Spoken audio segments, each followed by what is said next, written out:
It's a beautiful day to be in the Columbia Gorge, and I'm with Rick Ray. And Rick, what is the organization that you're with? I'm with Friends of the Columbia Gorge Land Trust, where I'm a trustee. The trust was started about 10, 12 years ago to buy important land in the scenic area from willing sellers to protect the resources or to allow public access to these special places. So, and really it's open to the public, so we can go in. There's trails on many of these properties.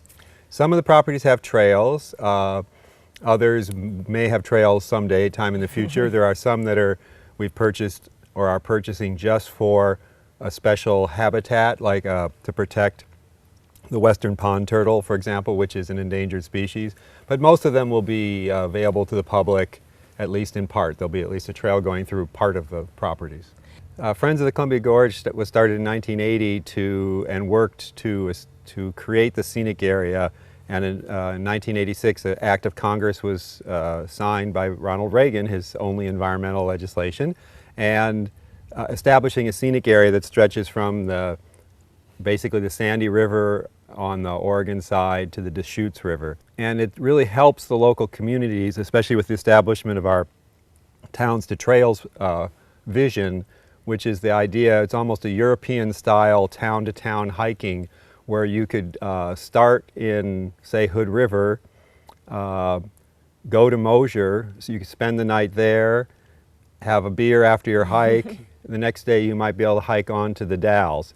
And so that's a 25-year vision to create that, and we have parts of it already, particularly around Mosier and in other spots in the gorge. Rick, as gardeners, if we went up to, say, the Mosier Plateau, what would we see this time of year?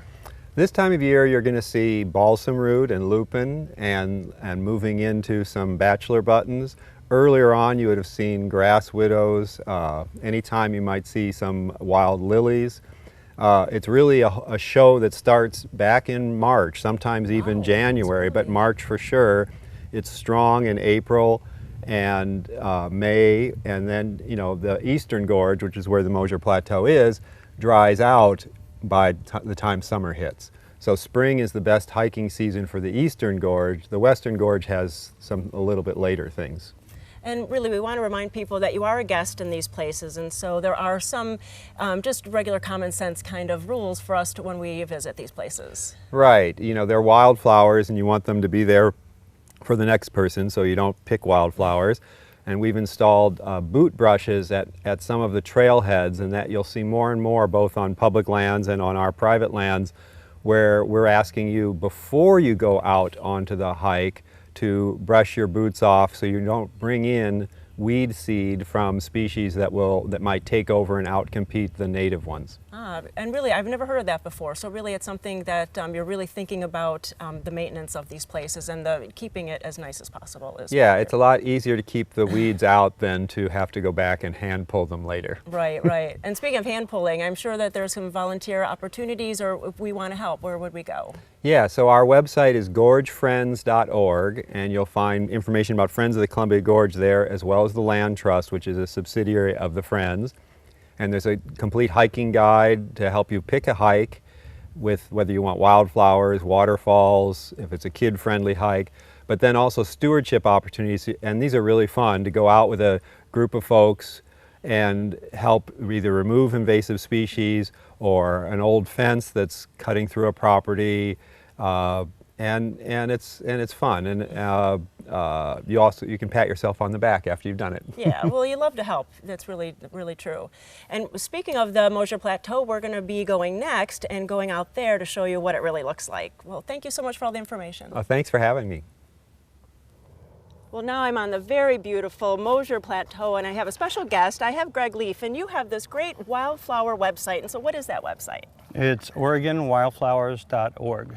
And really, it's a great kind of a clearinghouse or an information about, you can find out exactly what's blooming where. People just kind of write in and say, I saw this beautiful flower at this site. That's exactly right, yes. Anybody can file a trip report on flowers that they saw blooming at any particular time. Well, I do have a locations database, so of the most, I guess, famous wildflower locations in the state and also in Southwest Washington. So yes, it's a it's a collaborative effort. Ah, that is true. And so I like that you said you kind of started it out of frustration because you wanted to go where the flowers were because you're also a photographer. Yes, and I think I'm not alone in that. And yes, it's very frustrating to go to a specific wildflower location and get there too early or too late. So either the flowers haven't opened up yet or they're all dying. And that was really the main impetus for creating the site in 2007. And judging by the number of people that are using it, I think that there are a lot of people that are feeling the same way. Yeah, so we took a little walk and a hike up here. Yes. And maybe 25 minutes or so, and we must have saw, I don't know, 10 wildflowers that are in bloom right now. And so what did we see? Oh, at least. If you can tell us some of them. Well, at Mosier Plateau, the most impressive ones are balsam root, that is Northwest balsam root, and Columbia Gorge lupin. And so we saw those two big ones. And so what are some of the smaller flowers?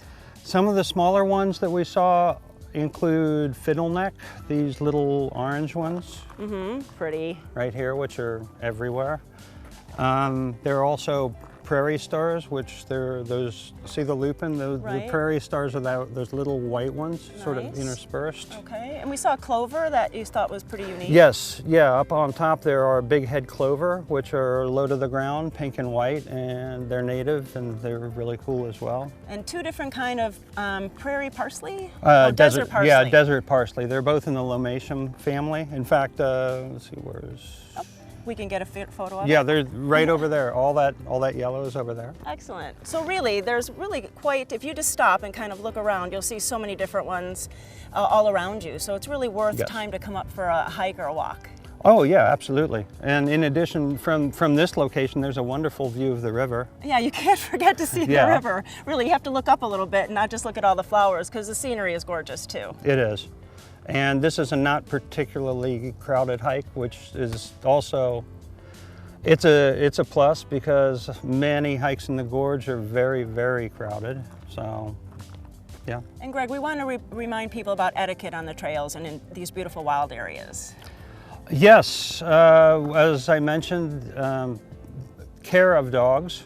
If dogs are allowed, they really should be kept on leash. And as I mentioned, there are certain locations, particularly Nature Conservancy, where dogs are prohibited and people really should not break the rules. There are reasons for those rules. Cleaning your boots? Oh yeah, definitely. Cleaning boots. If the boot brushes are available, there's a growing number of those in the gorge and elsewhere. And if there aren't boot brushes available, then just bring an old kitchen brush or something like that and then clean them at home before you come out to the trail. And don't pick flowers. Absolutely. Do not pick wildflowers. The temptation is always there, but the flowers are not growing. It's not a public garden for people to pick from. It's a public garden for people to admire and to leave intact so other people can see them as well. So just bring your camera really and come up and see all the beauty, but you know, it's a great idea to check first on what you're going to see or where you're going to see. So go to Greg's website and get all that information and bring out your family and friends and come for a hike. Thanks so much. Thank you.